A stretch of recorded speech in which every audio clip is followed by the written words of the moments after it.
Word में या फिर एक्सेल में कोई चीज बना रहे हैं, तो जब तक आप बना रहे हैं विदाउट सेविंग, आपने सेव नहीं की हुई, तो ये आपकी रैम में कंसीडर की जाती है, वो रैम में होती है। इसीलिए कंट्रोल एस दबाते रहते हैं हम, कंट्रोल एस सेव करने के लिए, ताकि हमारा अगर पीसी ऑफ भी हो जाए तो ये डेटा हमारा लॉस ना हो जाए। ठीक हो गया। और काफी सारे जो रिसर्चर्स होते हैं या काफी सारे जो डेटा एंट्री का काम कर रहे होते हैं, उनकी ये बहुत अच्छी आदत होती है कि वो हर दूसरे सेकंड तीसरे सेकंड में कंट्रोल एस कर रहे होते हैं, ताकि कोई भी हमें दोबारा से टास्क परफॉर्म ना करना पड़े। काफी सारे बच्चे ऐसे होते हैं कंप्यूटर्स पे पूरा काम कर देते हैं और उसके बाद जाके पता चलता है कि उन्होंने तो इसका बेड़ा गर्क कर दिया, जैसे ही पीसी ऑफ हुआ वो पूरी की पूरी डेटा उनकी उड़ गई। ठीक है। उसके बाद आपके पास हार्ड डिस्क ड्राइव यानी रैम के बाद आती है एचडीडी या फिर सॉलिड स्टेट ड्राइव एसएसडी। ये आपने बहुत सुना होगा, hard drive and SSD. Computer जिसने भी चलाया है, लैपटॉप्स वगैरह में एसएसडी लगवाते होंगे आप। तो ये आपके पास क्या होती है? इट्स अ नॉन वोलेटाइल और परमानेंट स्टोरेज। ये परमानेंट स्टोरेज होता है। The computers long term storage it saves your operating system, software programmes and personal files permanently. आपके पास जितने भी ओएस हैं, ऑपरेटिंग सिस्टम्स हैं, सॉफ्टवेयर प्रोग्राम्स एसपीज हैं, या फिर आपके जो पर्सनल लाइक फोटोज हैं, वीडियोस हैं, कोई सॉफ्टवेयर्स हैं, कोई लाइक मैटलैब है आपका, या आपकी ऑर्गेनाइजेशंस की डेटा है लाइक स्टूडेंट्स इम्पोर्ट ऑसिस का, मेरे पास जितना भी डेटा कलेक्शन है वो मैं सारी कहाँ हार्ड ड्राइव पे या एसएसडी पे रखूंगा। ठीक है। Even when the power is turned of, non volatile. आपका पावर ऑफ हो जाए, कंप्यूटर पूरा का पूरा तबाह हो जाए ना, फिर भी अगर आपके पास हार्ड ड्राइव जो है या एसएसडी जो है, सॉलिड स्टेट ड्राइव, ये आपके पास महफूज है, तो आपकी डेटा कहीं भी नहीं जाएगी। राइट। उसके बाद आपके पास आउटपुट डिवाइसेस कौन से होते हैं? These devices receives process data या information from the CPU and present it to the user in a readable format. तो हमने इनपुट डिवाइसेस में जैसे कीबोर्ड एंड माउस वगैरह पढ़ा था, तो आपका आउटपुट डिवाइसेस में ऐसी चीज होनी चाहिए जो आपको डेटा पूरा प्रोसेस होने के बाद जो है यूजर जो यूज कर रहा है या डेटा कैलकुलेशंस कर रहा है, उसको फ्रंट पे या स्क्रीन पे दिखाए रीडेबल फॉर्म में। और इसका एग्जाम्पल बेस्ड है आपके पास मॉनिटर जो हुआ करता था, द विजुअल डिस्प्ले स्क्रीन या विजुअल आउटपुट। आपका मॉनिटर जो होता था वो आपका एक आउटपुट यू कैन से डिवाइस होता है, और विजुअल आउटपुट होता है। दूसरा होता है प्रिंटर। ठीक है। Produces a physical copy, hard copy of digital documents. Printer क्या है? आपका आउटपुट डिवाइस है जो कि एक हार्ड कॉपी देता है या हार्ड आउटपुट देता है जो भी आपके डेटा है उसका फिजिकल कॉपी बनाकर आपको दे देता है। राइट। उसके बाद है कंप्यूटर सॉफ्टवेयर। सॉफ्टवेयर किस चीज को बोला जाता है? Software is a collection of instructions, data और programs used to operate computers and execute specific task. You can touch software. It's generally divided into system software and application software. Right. आपके पास software किस चीज को कहा जाता है? ये डेफिनेशन यहां से, software is a collection of instruction, data और प्रोग्राम्स। ये आपने पूरी 2 लाइंस की डेफिनेशन याद कर लेनी है। कोई भी अगर आप स्पेशली साइबर सिक्योरिटी, एआई और सीएस वगैरह में या एसई में, सॉफ्टवेयर इंजीनियरिंग में जाना चाहते हैं, तो ये बेसिक्स आपको आनी चाहिए। राइट। उसके बाद सिस्टम सॉफ्टवेयर क्या होता है? Programmes that manage the computer hardware itself. System software वो होता है आपका जो कंप्यूटर के हार्डवेयर को पूरा जो है मैनेज कर रहा होता है। The most important system software is the OS, operating system. अभी अभी हमने ऊपर जो पढ़ा था। ठीक है। तो सबसे इंपॉर्टेंट आपका सॉफ्टवेयर कौन सा होता है? ऑपरेटिंग सिस्टम सॉफ्टवेयर होता है, like Windows, Mac OS, Linux. Without an OS computer can't boot up or a function. ठीक है। तो विंडोज आपने सुना होगा, विंडो 10 करवा दें, विंडो 9, विंडो 8, ये सुना होगा आपने। या फिर मैक, जो एप्पल वाले यूजर्स हैं, जो एप्पल का उनके पास लैपटॉप वगैरह होता है, मैकबुक जिसे बोलते हैं, तो वो मैक ओएस जो है वो उनका सॉफ्टवेयर ऑपरेटिंग सिस्टम होता है। और लिनक्स एक फ्री सोर्स सॉफ्टवेयर है, यू कैन से। तो विदाउट ओएस आपका जो कंप्यूटर है ना तो वो बूटअप ना कोई फंक्शन कर पाएगा। Operating system is very much important for any computer. It can be your, you can say PC or your laptop. Right. उसके बाद एप्लीकेशन सॉफ्टवेयर क्या होता है? Programs design for users to perform specific task. आपके specific task जब करने हो तो उसके लिए आपके पास एप्लीकेशन सॉफ्टवेयर होते हैं। For example Microsoft word for typing, Google Chrome for browsing और वीडियो गेम्स। ठीक है। तो आपकी वीडियो गेम्स जो हो गई, या फिर ब्राउजिंग के लिए आप गूगल क्रोम यूज करते हैं, या फिर माइक्रोसॉफ्ट वर्ड यूज करते हैं फॉर टाइपिंग, तो ये आपकी क्या है? एप्लीकेशन सॉफ्टवेयर है। ठीक है। जो जो किसी खास पर्पस के लिए बनाए गए हैं, लाइक आप गूगल क्रोम पे बैठ के आप जो है वीडियो एडिट नहीं कर सकते, राइट? या फिर आप MS वर्ड में बैठ के गेम नहीं खेल सकते। तो ये स्पेसिफिक एप्लीकेशन सॉफ्टवेयर हैं जो किसी खास मकसद के लिए या फिर किसी खास टास्क के लिए बनाए जाते हैं, राइट? उसके बाद हमारे पास MCQs हैं, जो भी अभी तक पढ़ा है।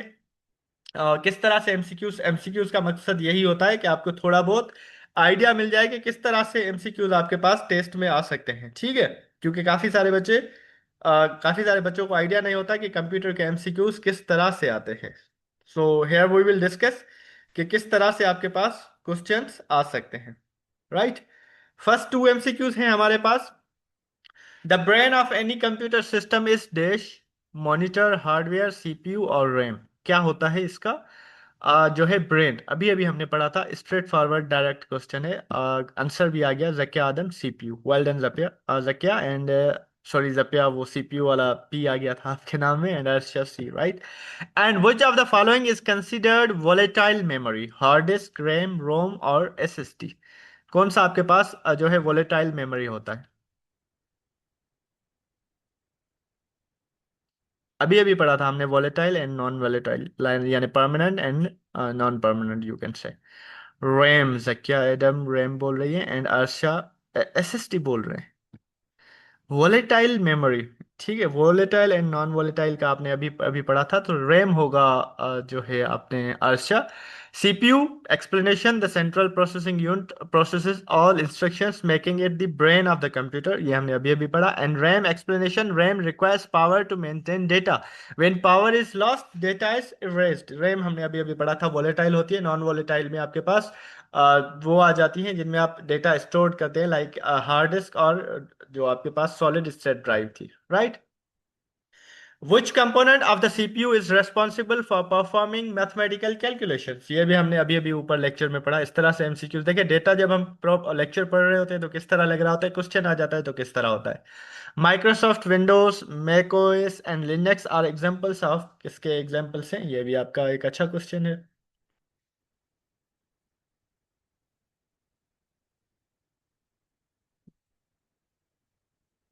आंसर हमारे पास सबसे पहले आ गया है जकिया एडम का C, यानी अर्थमेटिक लॉजिक यूनिट, ALU। बिल्कुल, हमने अभी अभी पढ़ा था कि आपके मैथमेटिकल कैलकुलेशंस के लिए ALU यूज होता है। एंड सेकंड वन का आंसर क्या होगा?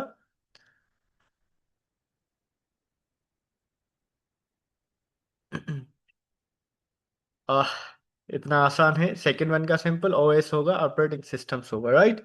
अभी अभी हमने पढ़ा था। Arithmetic logic unit, ALU, explanation, the ALU specifically handles maths operation like plus minus multiplication and division, and logic यानी true false। ऑपरेटिंग सिस्टम्स, क्योंकि हमने अभी अभी पढ़ा था कि these are the core system software that manage the hardware and allow other applications to run, तो आपके ये ऑपरेटिंग सिस्टम्स कहलाए जाते हैं। उसके बाद आपके पास क्वेश्चन है, which of the following is an example of an output device? Output device की कौन सी एग्जांपल है? And where are programs and data permanently stored when the computer is turned off? दोनों क्वेश्चंस के आंसर्स कर ले, let's see कौन सही करता है। जकिया एडम महर C एंड कह रही है, अर्षा बोथ C कह रहे हैं।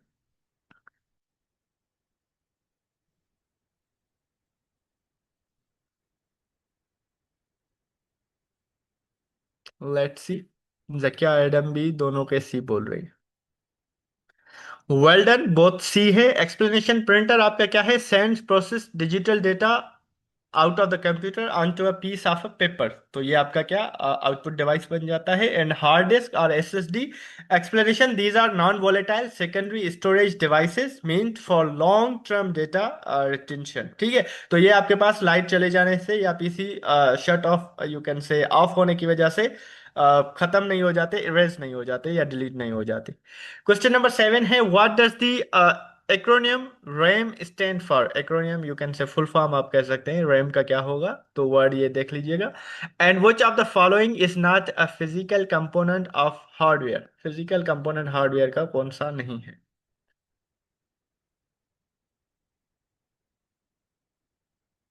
Zakia Adam Mehar B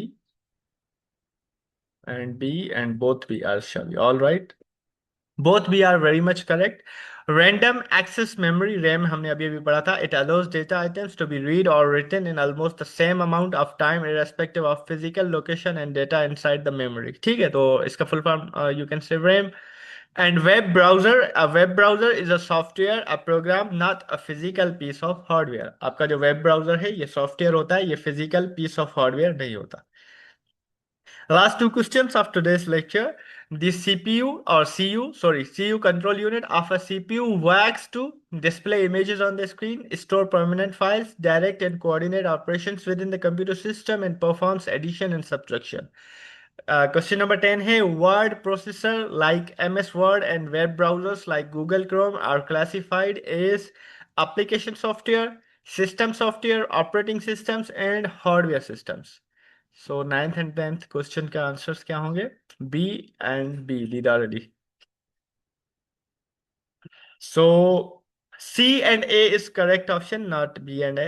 Direct and coordinate operations within the computer systems. The CU manages traffic and gives commands to the rest of the computer components. ठीक है, कंट्रोल यूनिट का ये काम होता है, जैसे हमने उसको ट्रैफिक कॉप कहा हुआ था। And application software explanation. These are software programs designed to help end users perform specific task. आपके application software जो होते हैं, जैसे हमने अभी अभी MS Word वगैरह और Google Chrome का पढ़ा था, तो वो स्पेसिफिक टास्क के लिए बनाए जाते हैं, राइट।